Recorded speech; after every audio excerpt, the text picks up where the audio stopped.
Hola, ¿qué tal? Buenas noches y bienvenidos a una noche más en lo que es el primer programa del año. Bueno, dejamos atrás ya ese dulce recuerdo, dulce más allá del turrón, ese dulce recuerdo que son las festividades navideñas con sus tres estaciones, Nochebuena, Nochevieja y la festividad de Reyes, y nos centramos ya en lo que es el día a día, la vuelta a la rutina, la vuelta a la normalidad. Bueno, pues el día de Nochebuena, en su tradicional mensaje a todos los españoles, el rey Felipe VI instaba, exhortaba a que hubiera, se rebajase la crispación política, hubiese más diálogo, hubiese más consenso, se trataran de alcanzar pareceres comunes. Bueno, una carta de buenos deseos, no sé si para los Reyes Magos, pero una carta de buenos deseos que se diluyó muy rapidísimamente. El día de Nochevieja, sin ir más lejos, hicimos la transición del año, con un programa en la televisión pública donde ya de nuevo se desató la polémica, los dos humoristas, Broncano y Lala Chus, la chica, en este caso, pues exhibió una estampita de la vaquilla del Sagrado Corazón, se puede definir, con lo cual ya se volvió otra vez a desatar toda la polémica. Hemos iniciado el año, con los homenajes o los actos en homenaje a los 50 años del fallecimiento del general Franco, del anterior jefe del Estado, lo cual también ha desatado polémica y desunión entre las fuerzas políticas. Hablaremos de todo ello a lo largo de la noche. Hablaremos de las previsiones o de qué esperan nuestros contertulios, nuestros invitados para este año 2025, tema de Franco incluido. Y paso ya a presentarlos agradeciendo muchísimo su presencia esta noche. Comienzo por este lado. Diego Baliño, exconcejal del Partido Socialista en el Ayuntamiento de Oviedo. ¿Qué tal? Buenas noches. Feliz año. Feliz año a todos. Entiendo que las Navidades bien. Bien, la verdad que sin ningún contratiempo y muy en familia y muy bien. Sí. Perfecto. Por el otro lado, José Antonio Sánchez de Santa María, que es geólogo. Feliz año. Igualmente. Las Navidades entiendo que bien también. Lleno de hijos y de nietos, perfectas. Perfecto, entonces. Y por el otro lado, Iván Mayada, que es profesor de Historia. Feliz año. Feliz año igualmente. Y entiendo que las Navidades también. Sí, novedad, en familia, que es lo importante. Correcto. Bueno, pues se inicia el año 2025. Como digo, es el primer programa del año. Y vamos ya con el desarrollo del mismo. Hoy ha tenido lugar el primer acto de, no sé muy bien cómo definirlo, del homenaje o recuerdo. Se ha creado hasta una subsecretaría de Estado del fallecimiento del general Franco. ¿Esto qué le sugiere? Comienzo para fijar las posiciones. Comienzo por Diego y avanzo hacia el otro lado. ¿Esto qué? Bueno, yo creo que todos los países democráticos tienen que celebrar la libertad. En eso estoy totalmente a favor. Creo que debería haber un consenso en lo que fue la dictadura. Un periodo histórico negro para España, desde mi punto de vista. Y muerto Franco en la cama, porque aquí no ocurrió lo que pasó en Portugal el año anterior, en el 74, la Revolución de los Claveles, o otros países que también sufrieron regímenes totalitarios o dictaduras, pues pudieron transitar a la democracia de otras maneras. Francisco Franco murió en la cama y afortunadamente desde ese 20 de noviembre de 1975 hasta hoy España ha cambiado. Claro, yo nací en 1986, la semana que viene va a ser mi cumpleaños, voy a cumplir 39 años. Felicidades y no nos Muchas vemos. Gracias. La España que conozco, la España democrática, la España de la Unión Europea, la España en la que pues ahora tienes una serie de cuestiones, por ejemplo, mi abuelo cuando hoy venía de Alicante pues tenía que hacer noche en Madrid, ¿no? O sea, el país era un país sin autovías, sin autopistas, sin aeropuertos. Ahora es que ir a Alicante desde aquí, desde Asturias, es nada, una hora, ¿no? en un avión. Quiero decir, ha sido tal el progreso y tal avance para nuestro país, la democracia, yo en eso coincido con lo que ha dicho esta mañana el presidente del Gobierno, que tenemos que saber que desgraciadamente la vida son ciclos y hay que cuidar la democracia todos los días. Y bueno, pues a mí me preocupan, me imagino luego hablaremos de Donald Trump o cuando hablemos de las cuestiones de 2025. Donald Trump ha ganado las elecciones, eso no hay ninguna duda, ha arrasado, pero me preocupa mucho su mensaje y esto quiero creer que va a pasar como en la anterior legislatura, que dijo que iba a hacer aquel muro y al final no hizo nada, o sea que es todo palabrería, quiero creer que va a ser así, pero los mensajes que lanza pues son muy peligrosos de un imperialismo, ¿no? Pues me quedo con Groenlandia, con el canal de Panamá. Oye, hay unas fronteras, hay una legalidad internacional y ese tumpismo pues se está extendiendo por muchísimos países y bueno, España no es ajeno al mundo, estamos en un mundo globalizado y yo quiero defender una democracia plena y dura y buena y sana. Correcto. José Antonio Sáenz de Santa María, por la edad, el único que vivió durante el franquismo, de los que estamos en esta mesa. Francisco Franco Bahamonde se murió el 20 de noviembre del año 75 y yo cumplí 15 días después 20 años. Es decir, yo viví mis primeros 20 años en la dictadura franquista. Me llama mucho la atención, yo también soy miembro del Partido Socialista, como Valiño. Me llama mucho la atención todo lo que está pasando, porque esto no deja de ser nada más que un antifranquismo de salón, claramente. O sea, los que lo vivimos, el presidente del gobierno tenía 3 años, para que te hagas una idea. Los que lo vivimos no entendemos muy bien esto que pasa, porque es realmente la libertad y la democracia no vino a España el día 20 de noviembre del 75, porque hay muchas cosas que contar de ese periodo. Para empezar hay que contar que Su Majestad el Rey Don Juan Carlos sucedió a Franco en la jefatura del Estado con todos los poderes del Estado. Era un dictador, entre comillas. Había jurado las leyes fundamentales del reino para acceder.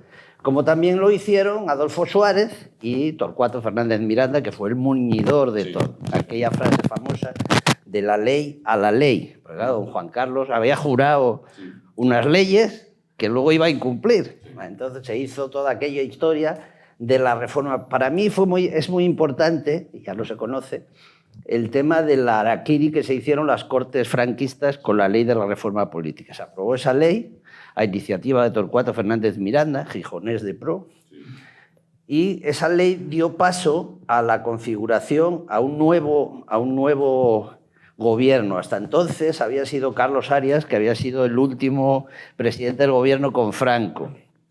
Curiosamente, a Carlos Arias, que era ministro del Interior, cuando murió Carrero Blanco, cuando los asesinaron a Carrera, fue ascendido a presidente del gobierno. Una cosa muy graciosa, pero bueno, fue así. Y fue el primer presidente del gobierno de don Juan Carlos, que tomó posesión el 22 de noviembre del 75, cosa que también se podía celebrar, por ejemplo.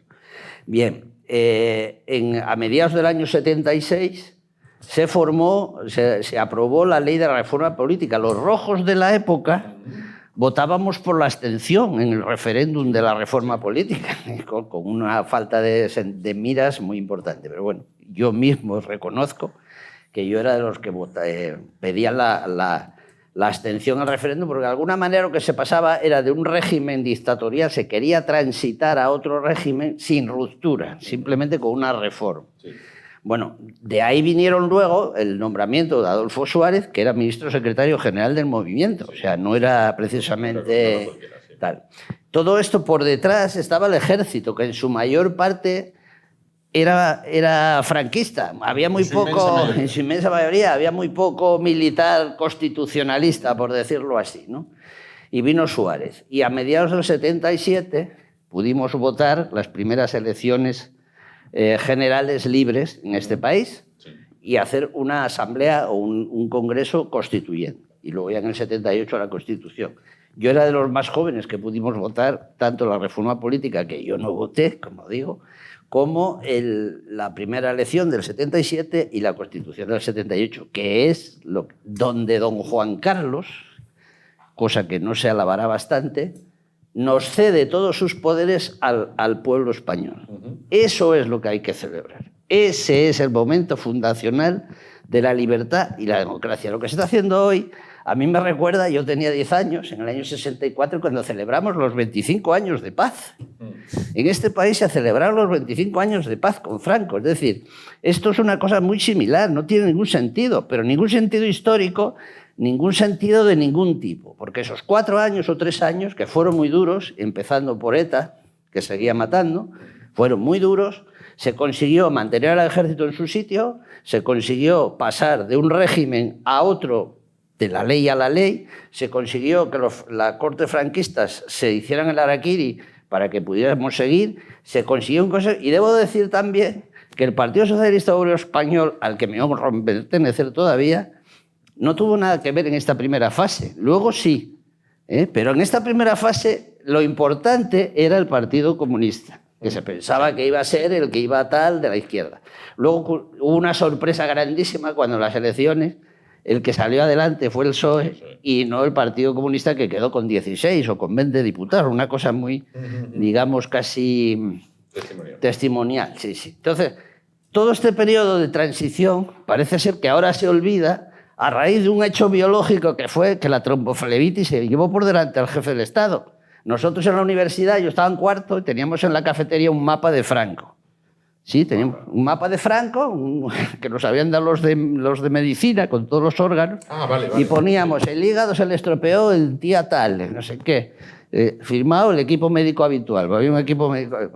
Pues eso, esa época, yo creo que lo único que merece la pena es que hubo una transición, digamos, de la ley a la ley, que don Juan Carlos cedió sus poderes, y eso habría que celebrarlo, y que luego ya sí vino la democracia y la libertad, a partir del 78. A mí todo esto me resulta pues poco más que... Yo pensé que ya lo había visto todo. Cuando haces mayor dices, ya lo he visto todo. Pues no, todavía te sorprende. Es una cosa... perdón por la extensión, pero... Voy con Iván para el turno inicial. Bueno, pues un poco coincido con mi colega, con José Antonio, no me salía el nombre, que bueno, considero que esto es un brindis al sol del gobierno que quiere llamar la atención sobre este particular y no sobre pues, sus trifulcas internas en esa coalición. Parece que ahora más bien mal avenida que bien avenida, con esos dimes y diretes que hay entre la vicepresidenta económica, el ministro de Economía, con la aprobación o no aprobación de los presupuestos por Puigdemont, con finalmente la amnistía o no amnistía al mismo Puigdemont, con un problema de inmigración latente que cada vez pues, llama más la atención entre el público de calle, de pie. Y efectivamente, como decía José Antonio, es que la dictadura no muere el 20 de noviembre de 1975, es que continúa un gobierno que es plenamente franquista durante más de medio año, con Carlos Arias Navarro, que es el primer presidente de don Juan Carlos y que había sido pues, un fiscal especialmente sanguinario en la represión en Málaga, el que se llamaba el Carnicero de Málaga. Entonces, esa democracia que nos quieren vender ahora de que muerto Franco se acabó la rabia, pues es que evidentemente no es así. Para mí, la democracia llega cuando los españoles votamos la Constitución.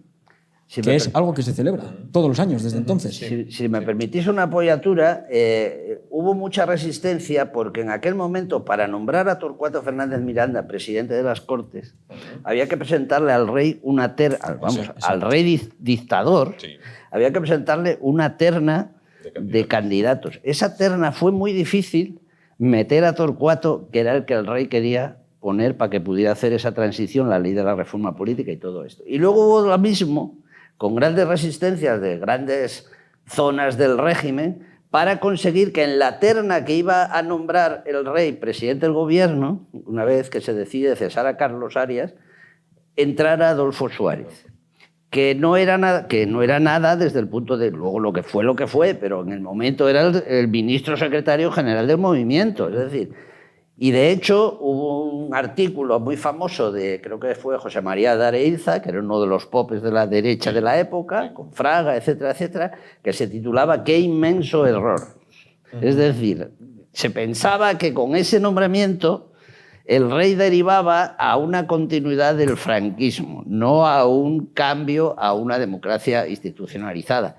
Me consta que el rey don Juan Carlos claramente quería dirigir el país hacia ahí porque ya entonces había muchas conversaciones con los americanos, con la Unión Europea, etcétera, etcétera, pero en aquel momento Suárez era un desconocido y se pensaba que iba a mantener el franquismo tal como lo había. O sea que no, todo este periodo, como bien dice Iván, pues no es nada más que un periodo de transición que ni siquiera fue por consenso, porque más que consenso lo que hubo fue obligación de ponerse de acuerdo. ¿Por qué? Pues porque estaban los espadones detrás. Sí. En esta época, por ejemplo, circulaban por todas partes las escalillas de los oficiales generales, es decir, los oficiales están escalafonados y cuando uno se jubilaba o se iba a no sé dónde, se miraba a ver quién iban a nombrar para acá, Merry Gordon para allá, Campano para no sé dónde. Estábamos todo el día mirando la escalilla, a ver qué grado de franquismo tenía el general correspondiente. ¿Tú sabes quién es el capitán general hoy de la región gallega? Pues ni idea, o de Burgos, ni idea. Entonces lo sabía todo el mundo y salía en todos los periódicos, como, no sé, una cosa. Y hoy día ya todo eso ha desaparecido. Claro. ¿Por qué no se pasa página definitiva con Franco? Quiero decir, hay otras democracias asentadas, como es la democracia italiana, como es la democracia alemana, que han pasado página. ¿No? Y si además vamos a nivel calle, si ahora mismo cogemos un chaval recién entrado en el instituto o que vaya a entrar en la universidad y le preguntas por Franco, las respuestas pueden ser de lo más variopinto. Hace años hicimos esta misma encuesta por la calle y las respuestas serían dignas de figurar en un libro de disparates. O sea, desde fue el que trajo a los moros para ganar en Covadonga hasta era un señor que mi abuela dice que muy bueno y era un señor que mi abuelo dice que muy malo. Entonces, ¿por qué España se resiste a pasar página con el general Franco? Yo creo que es un leitmotiv que en el imaginario colectivo de los españoles de vez en cuando conviene resucitar en momentos de determinada turbulencia política, pues para eso, para desviar el foco de atención de la opinión pública. Igual que en determinados momentos, cíclicamente, resucitamos otro fantasma que es el de Gibraltar. Entonces, yo creo que están a la par, son dos bolas de humo que, vamos, me juego algo a qué es lo que efectivamente hace este gobierno tan dado a la grandilocuencia de puertas hacia afuera, que es pretender enterrar el régimen anterior, igual que, como decía José Antonio, la celebración de los 25 años de paz pretendía, por parte del franquismo, enterrar el régimen anterior que había sido el de la República. Tenemos también ese cainismo de querer quedar por encima de... cuando... También, como decía José Antonio anteriormente, el PSOE no estuvo ahí, no estuvo en esa etapa. La auténtica oposición al franquismo, primero en los montes, en la guerrilla, y después ya con la infiltración en los sindicatos verticales y en los sindicatos estudiantiles, fue el PCE, con la creación de comisiones obreras, por ejemplo, la huelgona del 62, aquel lema que se decía la transición de que el PSOE tenía 100 años de historia y 40 de vacaciones. Es que no se decía en balde. Fueron 40 años donde monopolizó la oposición al franquismo el PCE. Un PCE que luego no recogió los frutos de ese trabajo, con muchos muertos detrás. No recogió los frutos porque, al fin y al cabo, Franco había pasado 40 años hablando de lo malos que eran los comunistas. Entonces la izquierda, a la hora de la verdad, a la hora de votar, decidió votar la izquierda, pero la menos izquierda. La menos izquierda. No voy a ser que hubiera un problema. Entonces, como decía, y acabo ya con esto, como decía José Antonio, me parece que lo fundamental, y yo creo que aquí está también un poco el hecho de por qué la izquierda, determinada izquierda, no pasa página en el tema de la transición, lo fundamental es que las cortes franquistas se hicieron en el Araquiri, es decir, que la derecha que tenía el poder tuvo la suficiente inteligencia o la suficiente generosidad. Yo no creo que fuera generosidad, más bien era pues un conflicto de intereses. O seguimos con esto y van a romper con nosotros, o nos adaptamos a un nuevo régimen donde podamos estar nosotros. Claro. Esa derecha fue la que trajo la transición. Esa derecha fue la que tuvo la suficiente inteligencia política como para decir, hasta aquí ha llegado este régimen, hay que reciclarse, hay que sentar unas bases nuevas, y nosotros, que somos media España, tenemos que ser esas bases nuevas. Y hay gente muy importante como Miquel Roca, Fraga, José María de Areiza, López Rodó, es decir, gente de mucho peso. ¿Qué consiguió la derecha con eso? Que la extrema derecha desapareciera en España hasta la aparición de Vox. Que Blas Piñar, Fuerza Nueva, fuera insignificante en los 80, los 90 y en los 2000, poco más que 5.000 votos en toda España. Entonces, yo creo que esa inteligencia política, esa generosidad que tuvo esa derecha en ese momento, es algo que este sanchismo no perdona y quiere hacer suyo. Hay que decir también que... Finalizo con Diego la pregunta. Algunos puntos. Hay que decir también que la derecha fue, digamos, generosa porque no le quedaba más remedio que ser generosa, incluir a la mitad de la población, y también el Partido Comunista, que como bien dices, lideraba toda la izquierda. Se saltó muchas de sus líneas rojas. Se saltó muchas de las líneas rojas, incluida aquella foto de Carrillo delante de la bandera nacional. O sea, todo esto se lo saltó y fue un cambio importante. El Partido Socialista se presentó a unas elecciones que yo recuerdo cuando se hablaba de la sopa de letras, porque había en la izquierda, como ahora, había mucha sopa de letras. La derecha estaba más concentrada, por decirlo así, pero la izquierda había muchas siglas. Y entonces, al final, la que quedó fue el PSOE, que fue la que ganó, tuvo 120 diputados, que recordar, en la primera elección de Suárez, y los otros que fueron disolviendo en el PSOE, el PSP de Tierno Galván, el Partido Social, el PSC, que nunca pensó que tal. Todos estos, grupos socialistas acabaron en el PSOE. Incluso grandes personalidades del Partido Comunista también acabaron en el PSOE. Pero el PSOE tú tienes que empezar a ver a partir de esa elección del año 77. Pero antes no. Y de hecho, Felipe González ha comentado en algún momento, y tenía razón, que cuando fueron a Suresnes, claro, aquellos dinosaurios socialistas que vivían en el extranjero desde hacía 40 años no entendían lo que pasaba en el interior y que había que cambiar. El Rodolfo Llopis y toda esta gente que estaba allí, al final salió Felipe González, secretario general en Suresnes, porque de alguna manera les hizo ver que la sociedad española había cambiado muchísimo desde la guerra civil. Había cambiado mucho porque había mejorado mucho su nivel de vida. Efectivamente, desde los años 50, que hubo el plan de estabilización, se mejoró muchísimo. Se hicieron muchos pantanos, que ahora no se hace ni uno, no sé por qué, porque hace falta pantanos, ya ves en la Dana de Valencia. Se hicieron carreteras, se hicieron cosas, se hicieron muchas viviendas, acordaros aquellas viviendas con el yugo, las flechas, todo eso. La gente había mejorado. Es evidente que no es como la sociedad española actual, eso es evidente. Y se habían comprado 600. Se habían comprado 600, se podía ir a Benidorm a pasar 10 días de vacaciones en el 600, como se ve en uno de los capítulos de Cuéntame. En fin, todas estas cosas, la sociedad, que es lo que les dijo Felipe González en Suresnes, oiga, es que no representamos al obrero esquilmado por la patronal explotadora. Ahora hay gente que ya tiene cierto nivel de vida y esto ha cambiado mucho. Y por eso acaba el Partido Socialista en manos de los representantes del interior. Y a partir de ahí el Partido Socialista tiene una importancia muy, muy grande en la redacción de la Constitución y en la democracia española. Pero toda esta zona que se está celebrando ahora por parte de nuestro secretario general, pues no deja de ser un trampantojo con la copa de un pino. Muy interesante. Voy con Diego, para finalizar la pregunta. ¿Por qué no se pasa hoja como...? Porque yo creo que nos ha pasado páginas. Es decir, yo creo que... Bueno, yo soy un español que no tiene constancia. Ya es un avance que seas un español. Yo soy un español. Hay español que no quiere serlo. Yo soy español y con mucho orgullo. Lo que creo en una España distinta, no creo en la España grande y libre. Yo también. Bueno, soy un español que afortunadamente, aunque no tengo constancia oficial, pero bueno, no tengo conocimiento de que tenga familiares, amigos en ninguna cuneta ni fallecidos por ninguno de los dos bandos. Es decir, lo que pasó en la Guerra Civil o la Guerra de España, como se llama ahora, es que hermanos, amigos, se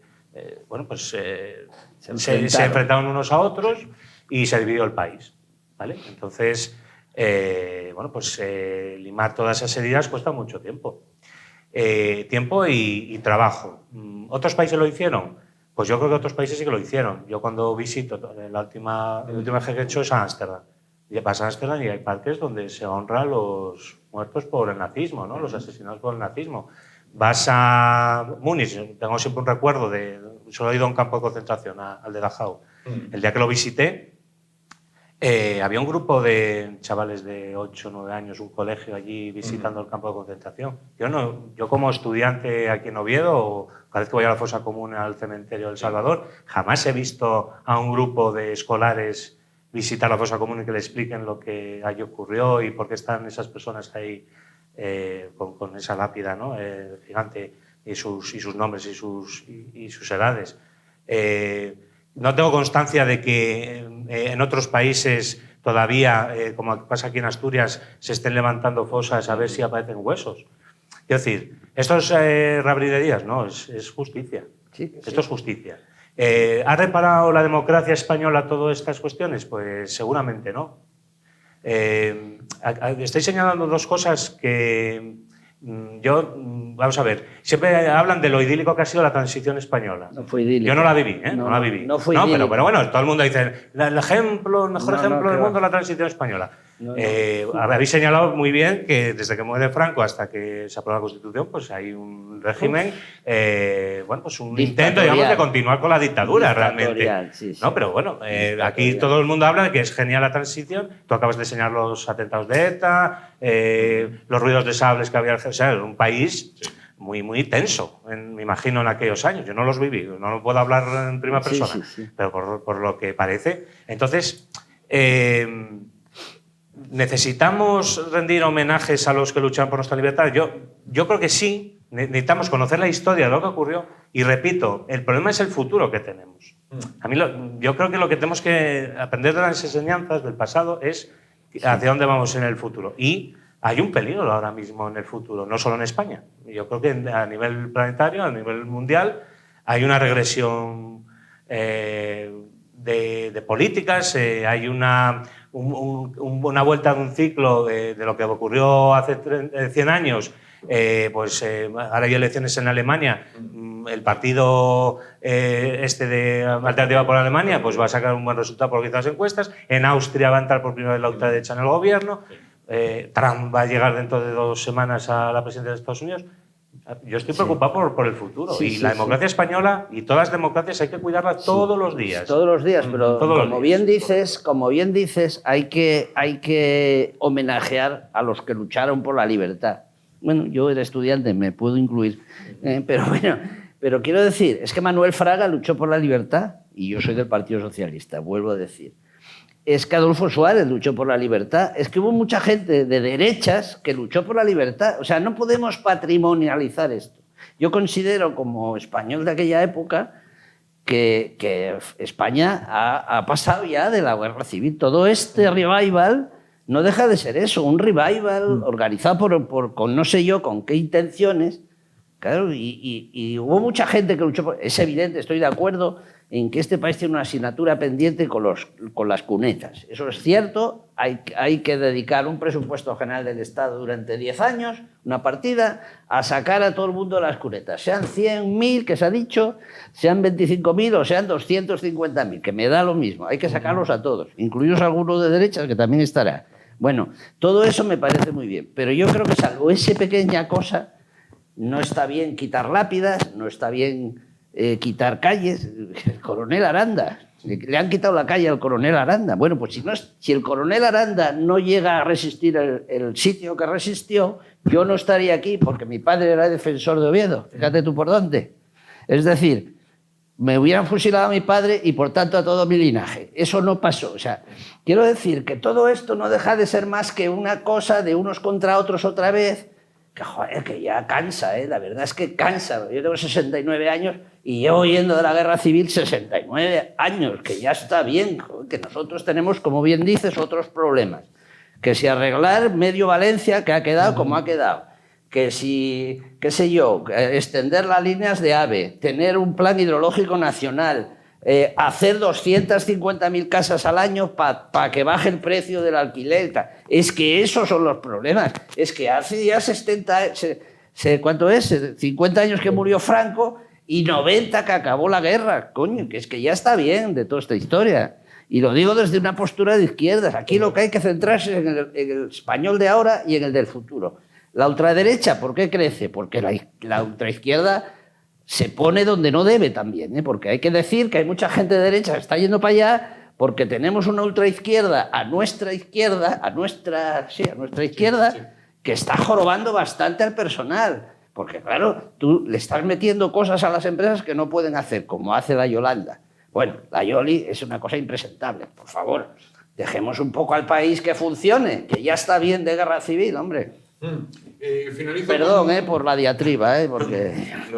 Finalizo con Iván y pasamos a esas asignaturas pendientes que señalaba José Antonio Sáenz de Santamaría. Sí, nada, muy brevemente. Decía Diego que le preocupa el futuro y esta regresión y este auge de la extrema derecha. Es que efectivamente está habiendo un auge de la extrema derecha en toda Europa. Afortunadamente en España nos estamos librando de ese auge de la extrema derecha. Sí, hay menos, sí.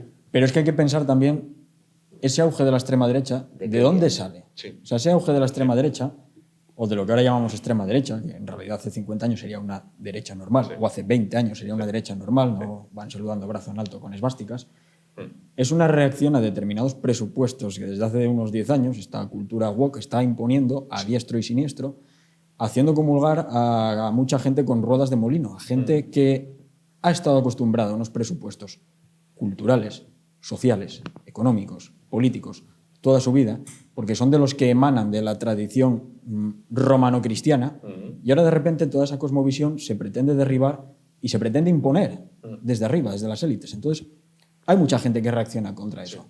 Si a eso le añadimos un problema de inmigración latente, pero cada vez más importante, que además cristaliza en una inmigración que no siempre se adapta y que genera una inseguridad. Pues lo veíamos en Alemania con ese atentado en Magdeburgo y otro atentado frustrado en Potsdam. Es que esto puede parecer anecdótico, pero es que prácticamente todas las semanas hay atentados islamistas frustrados en Europa, de los que no nos enteramos porque no trascienden, porque es un descerebrado, un lobo solitario que dicen, que sale con un cuchillo a la calle a intentar acuchillar a la gente. El de Cádiz de hace unos meses. El de Algeciras, efectivamente. Algeciras, no sé dónde. Entonces, todo esto no trasciende. Matar a un sacristán. Sí, mató a un sacristán. Sí. Todo esto no trasciende, pero está ahí. La gente lo sabe. La gente no es imbécil. Es decir, la gente sabe lo que vota. Sí. De hecho, Y más con estos mensajes que hay. Un escándalo en el Reino Unido con 1.400 violaciones que la policía ocultó para que no hubiera motivos racistas y demás.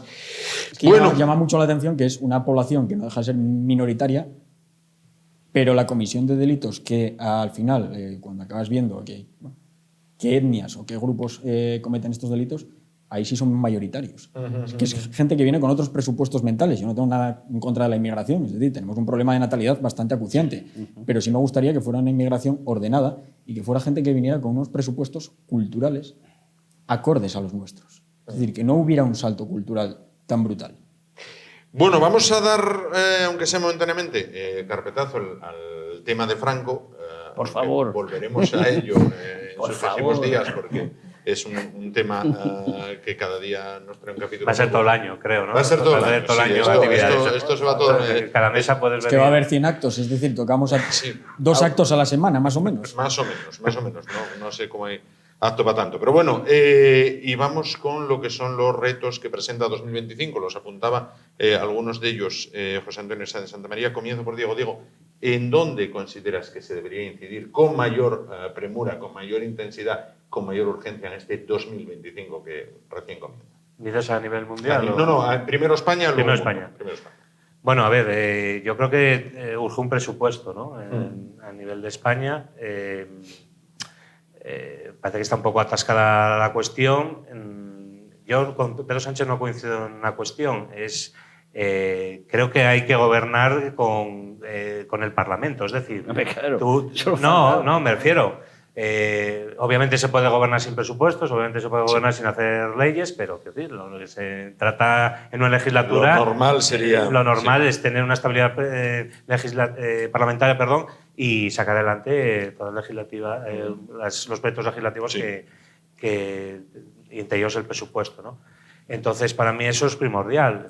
Hay autonomías que he visto, como Castilla y León, que no lo sabía, que de los últimos 6 presupuestos creo que 5 están prorrogados, entre ellos este. Bueno, quiero decir, se puede gobernar con sin presupuesto, pero bueno, es más difícil, ¿no? Tiene más problemas, sobre todo para el capítulo de inversiones. Para mí es lo más acuciante. Y luego, está un poco ahí la duda de si va a haber adelantos electorales también. Sobre todo comunidades del PP como pueda ser Extremadura, Castilla y León, que puedan pensarse el adelantarlas. Y así es un poco lo que te puedo decir de España, vamos. Correcto. A nivel España, José Antonio. Bueno, pues siguiendo por el hilo que comentáis, efectivamente hace falta unos presupuestos, eso es evidentísimo. Claro, es más, yo modificaría las leyes de tal manera que si un gobierno no consigue aprobar unos presupuestos que haya elecciones generales ya sobre la marcha. Eso Pero Pero una además cosa que no los que- consiga a 31 de diciembre. A Porque esto de 31 aprobar de los diciembre, presupuestos para el, que curso, para el año en curso. que en es marzo, lo que dice, dicho sea de paso, la Constitución. El gobierno presentará unos presupuestos que tal, no sé qué. Y, coño, en el año 24 se dijo, no los vamos a presentar porque hay elecciones en Cataluña. ¿Pero qué me está usted contando si la Constitución dice otra cosa? Bueno, dejando aparte esta disquisición, evidentemente hay que hacer unos presupuestos. Es cierto también que una ley de presupuestos no puede presuponer, valga la redundancia, que yo le cedo a Cataluña no sé qué y que además le quito 15.000 millones de euros de deuda, que no sé qué. Es que hay unos límites, es decir, hay unos límites morales, políticos, legales, que no se pueden saltar. Es decir, tú no puedes, como acaba de pasar en Jaén, no, es que yo cojo el Partido Socialista, cogemos la alcaldía con la promesa de que le vamos a quitar la deuda al ayuntamiento. Coño. ¿Pero cómo es esto? ¿Y los cientos de ayuntamientos de España que tienen deudas se las vas a quitar también? ¿O cómo es? Vale, tiene que haber unos límites legales, morales, políticos a la acción de tal. Y hace falta un presupuesto. Pero claro, hace falta un presupuesto porque solo de Valencia nos va a costar 30.000 millones de euros. Y además habría que hacer las obras que hay que hacer, que llevan sin hacer desde hace 30 años. El pantano de Cheste, la limpieza del barranco del Pollo, no sé qué. Hace falta un plan hidrológico nacional que no tenemos, una interconexión de todos nuestros pantanos para poder llevar agua del norte al sur, que es donde falta. Hace falta una extensión total de la red de AVE, porque claro, el AVE, que tan denostado por mucha gente, resulta que conecta todo el país y mejora mucho la economía del país. El alcalde de Segovia dijo un día que había que poner una plaza San AVE. Porque desde que tiene el AVE, en 29 minutos van a Madrid y los japoneses vienen a ver el acueducto desde Madrid. Es decir, todo esto de desarrollo general es importante y no se lo está atendiendo por esta cosa de cómo estamos viviendo la política. La política tiene que ser una cosa casi aburrida en una democracia. Una democracia es una cosa prácticamente aburrida. Y sí, cada 4 años hacemos elecciones, pero nada más, es decir... Y lo demás es enfocar todos nuestros recursos, todos nuestros saberes al bien de la población, al interés general, que es una cosa que ya nadie dice, el interés general. ¿Es de interés general la ley de amnistía política? No. ¿Es de interés general que quitarle 15.000 millones de deuda a Cataluña? No. ¿Es de interés general darle las competencias de inmigración a Cataluña? No. ¿Es de interés general tener a Canarias llenas de inmigrantes que no se pueden poner en ningún sitio? No. En fin, por favor, seamos ya un poco adultos. Y no te digo nada con la guerra civil, dejémosla en paz.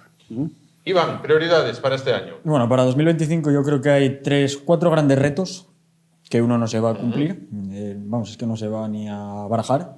Y para mí un deseo, 4 retos y un deseo. El primer reto sería el de la reconstrucción de la zona afectada por la Dana de Valencia y que efectivamente las ayudas empezaran a llegar a las familias, sobre todo a las pymes, a la infraestructura afectada, es decir, que llegaran efectivamente, porque al final está pasando como en Canarias, es que las ayudas no están llegando, es que la gente está abriendo o reabriendo sus negocios o reformando sus pisos a base de préstamos hipotecarios, de ayudas de familiares, de donaciones altruistas, que esto también daría para hablar largo y tendido, si han llegado o no han llegado.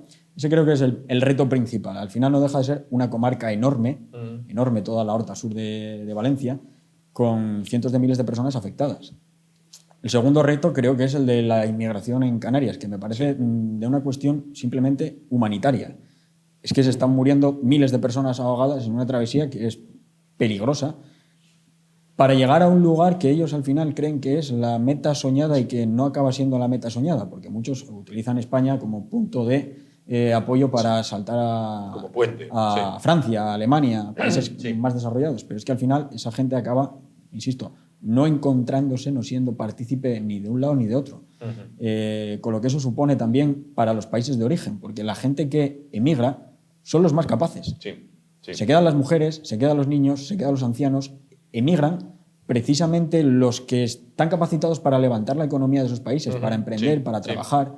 Entonces yo creo que esto habría que tratarlo, primero, colegiadamente, ya que formamos parte de un club tan exclusivo como los 27 estados de la Unión Europea, de manera colegiada, pero sobre todo en origen, acabando con las mafias y tratando esos gobiernos de tú a tú. Si no, es imposible. Nos van a seguir ninguneando. Las mafias nos van a seguir ninguneando si no actuamos en origen. Entonces, primero, la huerta sur de Valencia. Segundo, la inmigración.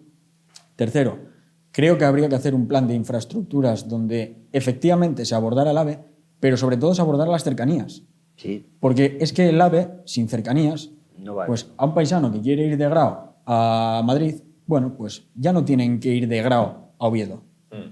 Es que no es de recibo que el tren que va de Oviedo a Pravia para 40 minutos, o sea, para 40 kilómetros, tarde 75 minutos. Es que no es de recibo que el tren de Gijón a Ferrol tarde 1 hora más ahora que cuando la inauguró Franco en el año 73, me parece que fue 74. Es que se tarda 3 horas más, 4 horas más que en coche. Es que tenemos que vertebrar el país para vertebrar la economía y pasa por tener conectadas las capitales con AVE, pero luego dar a la gente que vive, pues por ejemplo en Asturias, en las salas o en las localidades, en las villas, en las localidades menos pobladas, darles una salida para que utilicen un transporte público que sea de verdad efectivo. El cuarto reto, que es el que no se va a barajar, creo que habría que dar seguridad jurídica por fin a los propietarios de pisos en alquiler frente a la ocupación. Si queremos que baje el precio del alquiler, habrá que sacar a alquiler todos los pisos que hay hoy en día vacíos. Es que mucha gente no alquila sus pisos por la inseguridad que genera. Porque es que yo alquilo un piso, no es que me lo vayan a ocupar y no me vayan a pagar el alquiler, no, es que me van a seguir generando gastos de comunidad, de agua, de luz, de IBI. Entonces creo que ese es otro gran problema. Si queremos bajar el precio de la vivienda, vale, abordemos el problema en toda su magnitud. Eso pasa por construir vivienda pública, pero también pasa por dar seguridad jurídica a aquellos que se ven afectados por la ocupación. Esto sería muy rápido, esto sería muy fácil. La policía está 100% dispuesta a cooperar. Policía local, Policía Nacional, es algo... De las 4 que indicaste, la más sencilla, sería, en mi opinión, sería la más sencilla. Es la de la ocupación. Sí. Solo hay que entregar seguridad jurídica a la gente que alquila y que las desocupaciones sean rápidas, que los desalojos sean efectivos. Sí, pero si me haces un... Pero con estos socios de gobierno no se va a tratar si este me tema. Dejas, Acabo con la última, que es un deseo, que no se va a cumplir tampoco. Que es que ya que tenemos récord de cotizantes en la Seguridad Social y bajando las cifras del paro a estos niveles, que hubiera una bajada de impuestos a las clases medias. Una bajada de impuestos general. Es decir, que pudiéramos seguir generando actividad económica, ahora que, insisto, la economía parece que somos el motor de Europa, ya que somos el motor de Europa, que se note, que nos reduzcan un poco la presión fiscal para que se pueda seguir generando actividad económica, para que las familias, ahora que tienen empleos y ahora que tienen dinero, puedan salir, gastar, generar más dinero, más riqueza, más empleos, para que las pymes puedan contratar a más gente, para que la economía esté mejor lubricada. Y lo con lo de la seguridad jurídica y los impuestos. Voy con José Antonio y voy con Diego. Sí. Bueno, la seguridad jurídica no solamente es para los propietarios de pisos, pero claro, no hay cosa que más destroce a un país, a la economía de un país, que por ejemplo que de repente te pongan un impuestazo a las energéticas y a los bancos. Es decir, oiga, vamos a ver, si usted tiene una tabla de impuestos ya hecha, ¿qué es esto de que de repente yo le pongo a usted un impuesto que además lo que genera, como bien ha dicho Resol, es que, oiga, yo me llevo las inversiones de Tarragona a Portugal? Sí. O sea, no conduce a nada bueno. Es decir, además, como tenemos la teoría de que las empresas ganan dinero a expuertas, pero claro, ganan dinero a expuertas y luego lo invierten para poder seguir ganando más dinero. Las empresas, Iberdrola, cuando hace parques eólicos, por decirlo así, los hace con el dinero que genera con su facturación. O sea, aparte que una empresa está precisamente para ganar dinero. Para ganar dinero, porque además si gana dinero paga impuestos, con lo cual, y aparte paga salarios que también pagan impuestos y paga proveedores que también pagan el IVA. Es decir, no se puede andar jugando con estas cosas porque la gente se marcha y ahora no hay ningún problema en marcharse a producir, qué sé yo, camisetas en Marruecos. No hay ningún problema. O tomates o como las cementeras, como aquí la ley, el tema medioambiental es muy serio, pues nos vamos a poner una fábrica de cementos en Senegal, si lo único que hay que hacer es traer el cemento en barco. Ya está, se acabó. Es decir, tienes que tener muy presente que el tema fiscal y la seguridad jurídica en estos aspectos es básica para la economía del país. Y eso no se está respetando en ningún caso en este momento en este país. Y eso, por eso decía que eso no solo las viviendas, también lo demás. Diego, seguridad jurídica, inmigración en Canarias y el tema de la ocupación. Estos dos últimos parecen los más sencillos de abordar. La migración. ¿Aquí al gobierno se le atragantan sus socios para llevarlo adelante?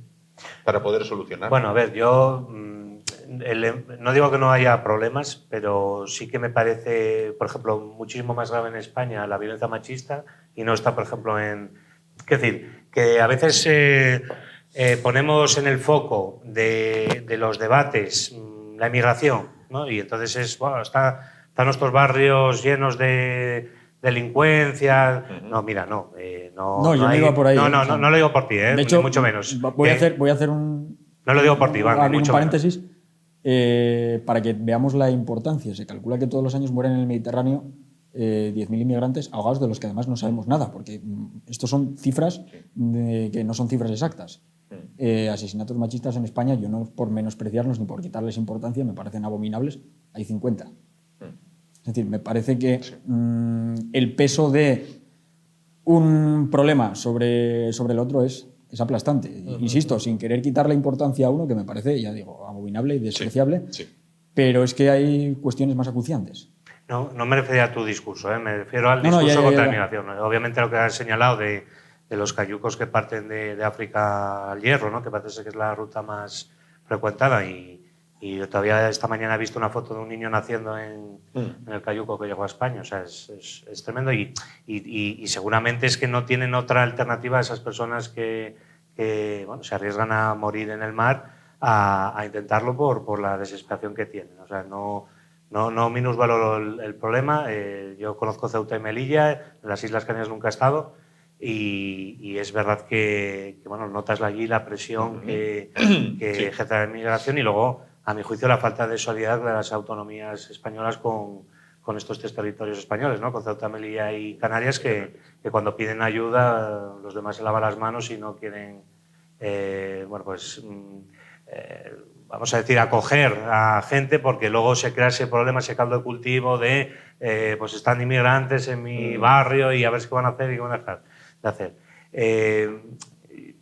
Sí que quería hacer un comentario con lo de Valencia, en el sentido de que yo, lo que es la reconstrucción, no sé si merece la pena hacerla en el lugar exacto donde ha ocurrido la inundación.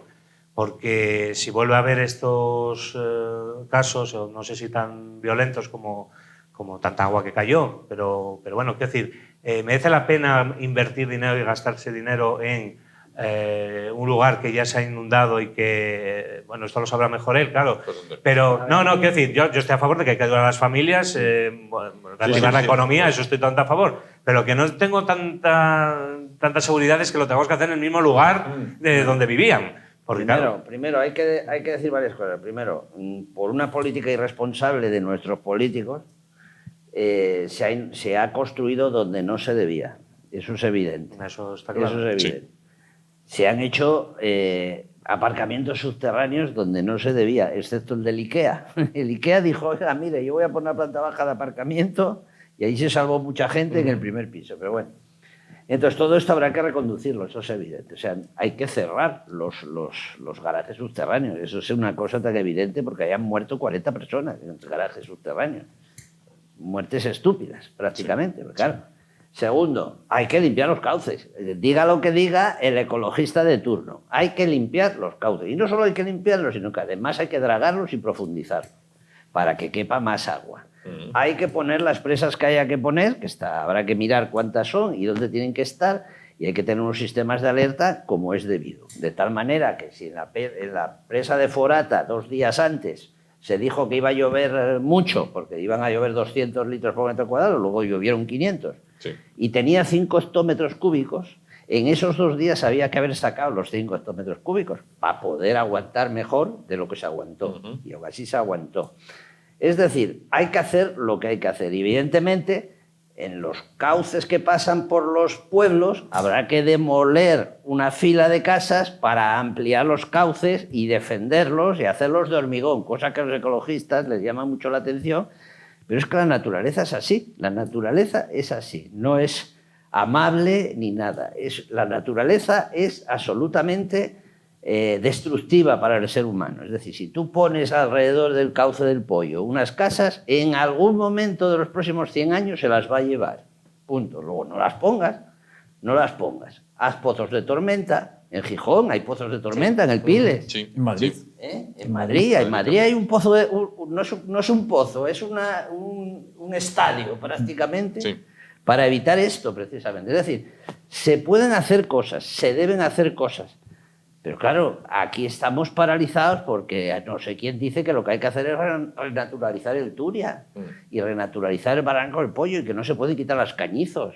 No hay cosa que haya hecho más daño que el cañizo. Porque se han tirado puentes, pero no porque el agua fuera mucha agua, sino porque estaba taponado el puente y se fue. Bueno, todo esto hay que arreglarlo y va a costar no 1 año ni 2, va a costar 10 o 12. Y va a costar pues 30, 40, 50.000 millones. Y sobre todo, si lo quieres hacer bien y hay que demoler casas, habrá que poner a esas personas en otro lugar, no darles el dinero. Bueno, darles el dinero si ya quieren marchar a otro sitio, pero si no quieren marcharse, habrá que hacer casas en otro punto donde se puedan hacer. Nuestra responsabilidad es de tal calibre que, por ejemplo, en el año 2010 el Supremo hizo una sentencia porque varios ayuntamientos de estos que se anegaron ahora litigaron con la Confederación Hidrográfica porque decía que los límites eran muy restrictivos. Y el Supremo le dio la razón a la Confederación Hidrográfica diciendo que no solo eran restrictivos, sino que además le parecían muy razonables los límites que habían puesto a la urbanización. Restrictivos y necesarios en este caso, y necesarios.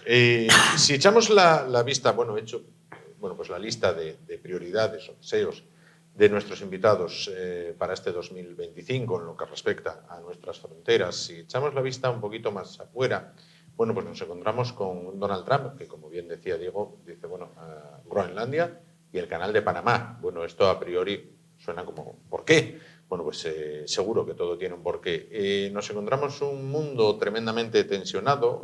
La guerra de Ucrania continúa y afronta su 3er año. El tema en Oriente Medio, pues cada vez hay una mayor escalada. Ahora Irán anuncia o deja entrever que ya tiene con qué atacar de manera más efectiva a Israel. Tal es así que el otro día en el diario La Razón, me parece que era, se hacía público un informe en el cual la Armada Española anunciaba la construcción de 50 buques en el plazo de 10 años, entre ellos incluidos 2 portaaviones. Preguntado por esto, una persona que entiende bastante este tema me dijo, fíjate cómo estará de tensionada la situación internacional, que hasta la Armada va a construir 50 buques, cuando España, siempre parece que libra, afortunadamente, de estos conflictos mundiales, pues quiere construir 50 buques. Comenzaba antes por Diego, comienzo ahora por Iván. ¿Preocupado por lo que hay cuando te asomas al balcón, más allá de los Pirineos? ¿O más allá? Es que mi balcón no da para tanto. Bueno, no, ni el mío tampoco. Desde el mío veo el Tartiere, que ya es bastante. Bueno, yo creo que son conflictos enquistados que tienen difícil resolución y que algunos van a acabar dando lugar a estados fallidos. Estoy pensando, por ejemplo, en el caso de Ucrania. Es una guerra que ya va a entrar en su 3er año, ahora el 22 de febrero, que tiene difícil resolución, aun cuando esté Trump en la Casa Blanca y haya dicho que en una semana les va a obligar a firmar la paz. Parece que es un conflicto de muy difícil resolución, sobre todo porque después de un impasse en el que parece que Ucrania llevaba la iniciativa, hubo un año de punto muerto, que fue el año 2023. Durante todo el año 2024 el ejército ruso parece que se ha recompuesto y poco a poco, no deja de ser una guerra de movimiento, de desgaste, no una guerra de movimientos, empieza a avanzar, a recuperar posiciones. Ese desgaste de material y de personal está pesando mucho sobre Ucrania. Y no parece presumible que en una posición de fuerza Rusia se vaya a sentar a la mesa de negociación con unos presupuestos que no sean sus presupuestos maximalistas. Sí. Por otra parte, tenemos a un Trump que tiene sus propios intereses internacionales, que los dos, tanto Panamá como Groenlandia, están relacionados. Van de lo mismo. Panamá y Groenlandia en realidad es China. La gran preocupación de Trump es que cerrar o abrir la puerta a China. Es que sabe que China es el gran competidor mundial, es la gran potencia emergente, ya no solo a nivel económico, sino ahora también a nivel militar, y hablabas de esa construcción de buques de la Armada, bueno, es que el ejército chino y especialmente la Armada china se ha estado modernizando, se ha estado rearmando, o se está rearmando a una velocidad que es, vamos, para los europeos o para los estándares del mundo occidental, con unas economías mucho más pequeñas, incomprensible. Y es que esos dos problemas, esas dos cuestiones van de lo mismo. Panamá se trata de abrirle o cerrarle la puerta a los buques de determinadas naciones. Es decir, se trata de proteger tus manufacturas. Esto es algo que viene del siglo XIX ya. Esto es el imperialismo del siglo XIX. Es exactamente lo mismo. Controlar determinados puntos clave del planeta. Groenlandia tiene que ver con el deshielo de los polos, la cantidad de hidrocarburos que hay en el subsuelo bajo el Ártico, y que ahora, recordemos que Rusia más o menos tiene un 50% y el resto se lo reparten entre Noruega, Canadá, Dinamarca por Groenlandia y Estados Unidos por Alaska. Es decir, Estados Unidos tiene una parte muy pequeña de ese pastel. Pero hay otra cuestión más importante que los hidrocarburos, y es que el deshielo de los polos va a permitir abrir una vía comercial marítima nueva, que es lo que los chinos ya llaman la ruta de la seda azul, la llaman, que bordea todo el norte de Siberia, que por supuesto ya los rusos dijeron que sí, que esa ruta se abriría, pero siempre con pilotos y contramaestres y las medidas rusas. No deja de ser aguas marítimas o lo que ellos consideran aguas territoriales rusas. ¿Qué implica eso? Eso implica que las manufacturas chinas en barco van a estar en 3 días en Europa. Bordeando el norte de Rusia, se plantan en Londres en 3 días.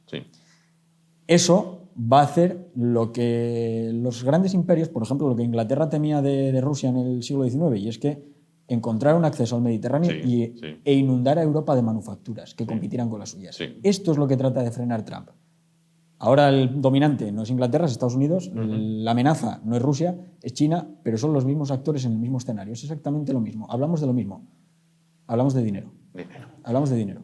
Y luego está el problema, y ya con esto finalizo, de Oriente Próximo, donde yo creo que ahora ya el problema no es tanto Palestina o los territorios de Gaza y Cisjordania, sino Siria, donde me parece que vamos a un estado fallido.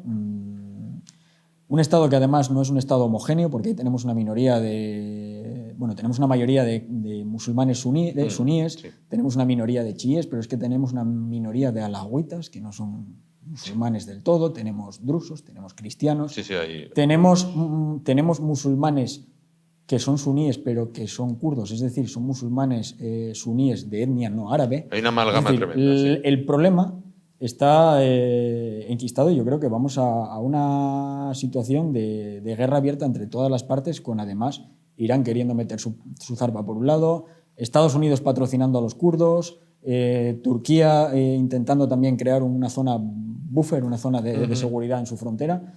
Y bueno, creo que podríamos conformarnos si no escalara la situación. De momento, Al-Golani, que prometió elecciones en 4 meses, ya dijo ahora que en 4 años.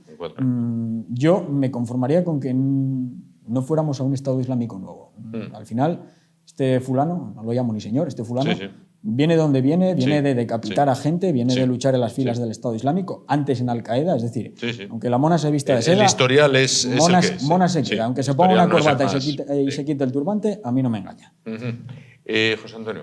Sí, estoy perfectamente de acuerdo con lo que acabas de decir. Hay que decir que no solo es la ruta del nordeste, que es la que viene desde China, pasando por el norte de Rusia hasta Noruega y hasta aquí, sino también la otra del noroeste, que la del noroeste viene desde el mar de Bering y pasa por de encima de Canadá y entre Canadá y Groenlandia, y va a salir, digamos, que lo más cerca, el puerto europeo más cercano a este es La Coruña y el Musel. O sea que podríamos ahí tener... Y todo eso sí, es cierto, ya funciona, ya de hecho ya pasan barcos en primavera hasta septiembre.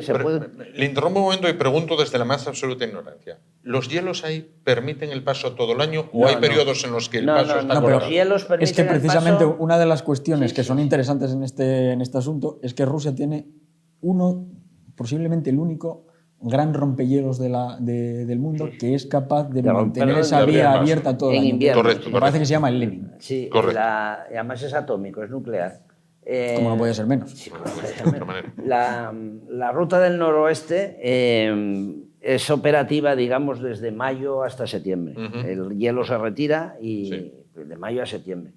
Pero el resto del año no. y pasa entre las islas, hay varios tipos de tal, y dependiendo, pero bueno, el hecho cierto es que esas dos rutas ya existen, se ahorran 3 semanas de navegación para traer los productos desde China hasta aquí, y evidentemente está el tema de los recursos de hidrocarburos del Ártico, que los hay y muchos. De hecho, nuestro gas ruso licuado de español que viene a España, viene de esta zona de aquí del norte de Rusia, y nos lo traen todavía hoy, o sea que eso es así. Luego, también estoy de acuerdo en lo que se dice del tema de Israel. Israel está de alguna manera siendo la punta de lanza de Occidente en un avispero musulmán, porque el avispero, ríete tú, de los protestantes, los católicos y los ortodoxos, comparados con los chiíes, los suníes, los kurdos. Los kurdos ya tienen un estado sin fronteras, porque además tienen mucho petróleo. Al final todo acaba siendo petróleo. Siempre que hay una guerra, hay un lío, hay petróleo. Debajo siempre hay petróleo. Sudán del Sur, lo de los Rohingya en Birmania, siempre hay petróleo debajo de todas estas historias.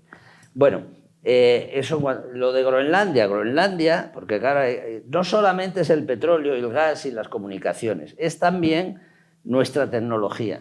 Toda nuestra tecnología se basa en chips, en ordenadores, en teléfonos, en circuitos que se les ponen a los misiles.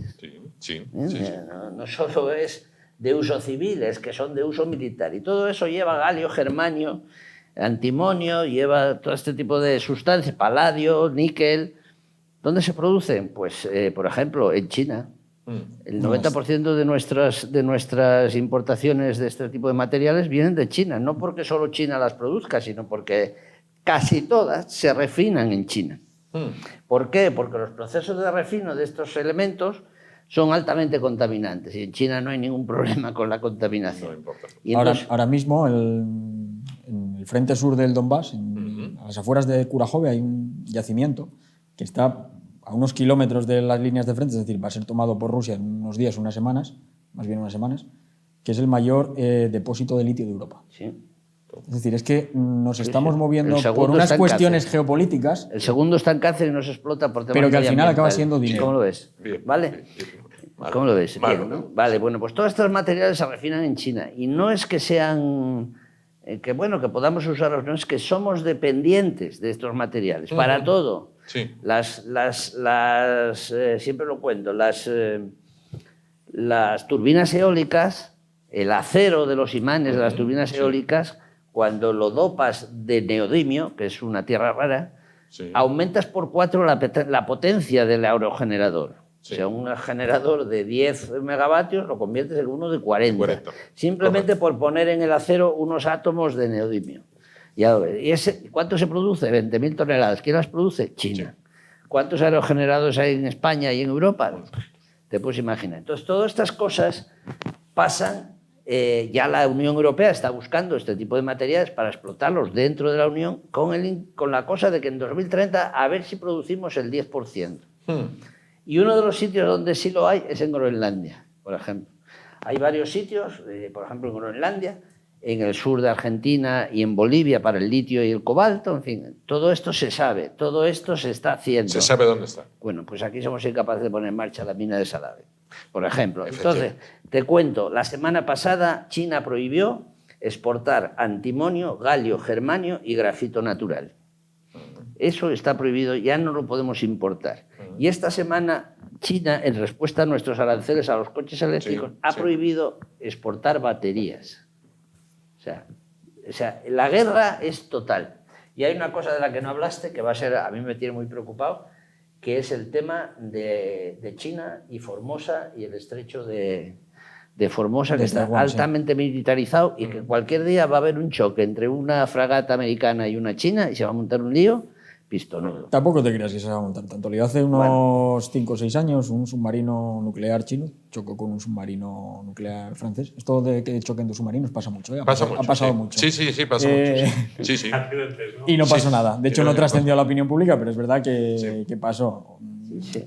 Otra cosa es Estamos que en bueno, una ahora el guerra. botón nuclear... Se arregla por debajo de la mesa el botón nuclear es verdad que ahora lo tiene Trump, que es impredecible. Aunque yo creo que es bastante más predecible de lo que pensamos. parece, al fin y al cabo, Trump no deja de ser un rico. Es más, un rico que aunque ya tenía fortuna familiar, de estos que, como dicen en América, se hicieron a sí mismos. Sí. Y ya sabes lo que dicen en Estados Unidos. No hay nada más cobarde que $1 millón. Eso es verdad. Eso es verdad. Diego, Trump parecía que iba a ser aislacionista, como lo fue la otra vez. Parece que no. O al menos es lo que anuncia. Yo creo que no ha triunfado una autarquía en ningún sitio. Por cierto, eso sí que lo hizo Franco, ¿no? No quiero volver al tema Franco. Y tuvo que rebobinar. Y tuvo que rebobinar. Tuvo que rebobinar, sí. Por cierto, Copiando a Mussolini, por cierto. Sí, Copiando a Mussolini, Igual que el plan de estabilización copiaba a Argentina. Sí. Sí. Es verdad, cierto. Del Sí, análisis cierto, que habéis sí, hecho cierto. los dos, añadiría también lo de África, que se han ocupado ya todos los chinos y los rusos. Sí. Y la verdad que es verdad que estamos en una guerra comercial. Tenemos la idea de que la guerra es la guerra solo- militar, ¿no? sí. No. Pero hay muchas guerras y todo esto es un proceso de guerra, a ver quién manda. Y bueno, Estados Unidos la verdad que o se pone las pilas o pierde la hegemonía. En eso yo entiendo que los americanos tengan que mover ficha. El problema es cómo lo mueven. Quiero decir, saltando por los aires la legalidad internacional y me quedo con Groenlandia, me quedo con el Canal Panamá, viendo a ver cómo llegamos a un acuerdo de estos de libre comercio que llaman o no lo hacemos, porque en el anterior mandato de Trump sí que... Perdón, antes de Trump estaba Obama y Obama intentó, es verdad, con la Unión Europea aquello que llamaban el TTIP, el Tratado de Libre Comercio, que cuando llegó Trump dijo esto no lo quiero, lo que estabas diciendo tú del aislacionismo, pues hombre, yo... vamos a ver... No te puedo decir por dónde vayan las cosas porque, vamos, soy muy mal futurólogo. Sí pero, le preocupa en este caso. Sí, hombre, sí. A ver, está claro que va a haber un nuevo choque y un nuevo orden mundial. Eso sí que lo veo. Las monedas también seguramente van a tener sus tensiones, ¿no? El dólar, el euro. Y bueno, sí que hay unos países más... La Unión Europea, desgraciadamente, no es un lugar potente. Estamos hablando de que somos demasiado dependientes de materias primas que no tenemos, entonces, claro, estamos un poco cogidos por el cuello. Y no digo que seamos un segundón. No tenemos o no explotamos. No tenemos y no explotamos. Bueno, yo creo que ni tenemos ni explotamos ni queremos, porque la Unión Europea nació para ser, o para hacer de Europa, un competidor entre las dos superpotencias, que eran Estados Unidos y la Unión Soviética. Ningún país o ningún otro actor político-económico, Mercosur, China, quien queramos, tiene el capital humano, industrial, tecnológico, conocimientos que tiene Europa. Ninguno. Es decir, estamos todavía a tiempo de revertir esta situación. China no habría tenido un desarrollo como el que ha tenido Estados Unidos sin tecnología europea. Entonces, la cuestión es si la Unión Europea se da cuenta de esto y deja de hacer acuerdos de libre comercio con todo el mundo y se vuelve un agente económico competitivo. Competitivo con sus propios productos. No se trata de que vengan productos extranjeros a inundar el mercado europeo para bajar los precios a los de aquí. Se trata de que nuestros productos hagan eso en el resto del mundo. Es decir, que seamos capaces de vender lo que tenemos, que insisto es capital humano, tecnología, industria. Así es. Había interrumpido Diego, para finalizar. ¿El qué, perdón? Que te había interrumpido cuando... No, nada, eso. Vamos, que yo me imagino que quiero creer, como dije al principio, que todas estas palabras que Trump dice pues van a ser como en el primer mandato, un poco que va a acabar todo en agua de borrajas, eso espero. Espero que haya más consensos y mejores futuros para todos. No soy muy optimista. Por ejemplo, esto que está pasando en Oriente Medio, si este hombre dice que va a ser un infierno si al día siguiente no se ha arreglado, pues me preocupan ese tipo de declaraciones. Pero bueno, confío en que sea palabrería barata y no se haga realidad.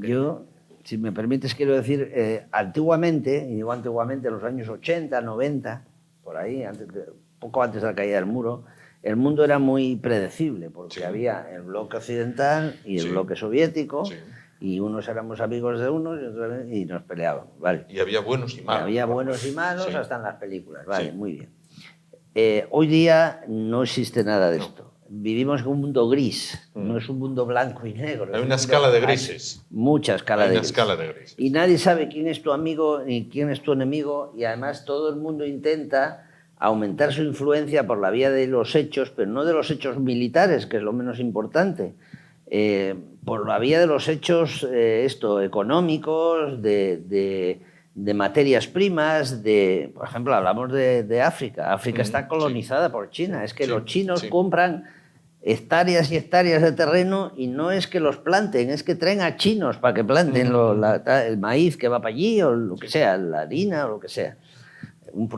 Estados Unidos y la Unión Europea tienen un proyecto que os brindo que lo miréis, es el proyecto Lobito. Lobito es un puerto de Angola. Entonces quieren hacer una red, una línea de tren, porque existe una antigua, que lo hicieron los belgas, para ir a la zona del Congo y Zambia y por ahí, que es donde está la mayor concentración de metales del mundo. Sí. Los chinos tienen una línea que sacan mineral por Mozambique. Primero porque es que era más cerca de China, sí, claro. Sí, pero... Entonces hay una pelea ahí entre Estados Unidos y la Unión Europea por la línea que va desde el Congo al puerto de Lobito para sacar coltan y litio y cobre y tal, enorme con los chinos. Siempre hay, todo va de minerales, de petróleo, de gas, todo va de esto, sí. Entonces, claro, para garantizarte esto, pues hay una serie de zonas grises en el mundo, y la siguiente será el agua. La siguiente será la guerra del agua. Sin duda.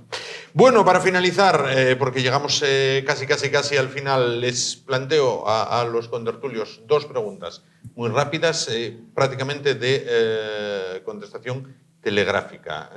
Comienzo por Diego la primera y la segunda la comienzo por Iván. Diego, ¿lo de la Lachus fue humor o provocación? Para mí humor. Humor, en este caso. José Antonio. Para mí fue humor, pero cutre, básicamente cutre. Iván. Bueno, pues yo coincido un poco con los dos. Fue el humor propio de alguien que no tiene experiencia en televisión y que no es consciente de que lo que dice está en un momento de máxima audiencia del año y que está hablando para los unos con H y para los otros con H. Y ahora con Iván, semana de derbi, Oviedo Sporting, dirimen una vez más la supremacía del fútbol regional, pase lo que pase, el Oviedo va a continuar por encima en la tabla. ¿Resultado? Me da igual con que gane el Oviedo. Es un derbi, yo no quiero que gane el mejor, quiero que gane el Oviedo. Los derbis no se juegan, se ganan. Se gana. José Antonio. Coincido en la opinión, aunque yo tengo la teoría de que el Oviedo cada vez que puede subir o hacer algo bien es en el momento en que fracasa. ¿No? Lleva haciéndolo así años. Si puede de repente quedar el segundo, que podría, ¿no? Quedar el segundo, darse, sí. Pues me parece que va a empatar, aunque mi deseo es que gane 2-1. Bien. Es para darle emoción.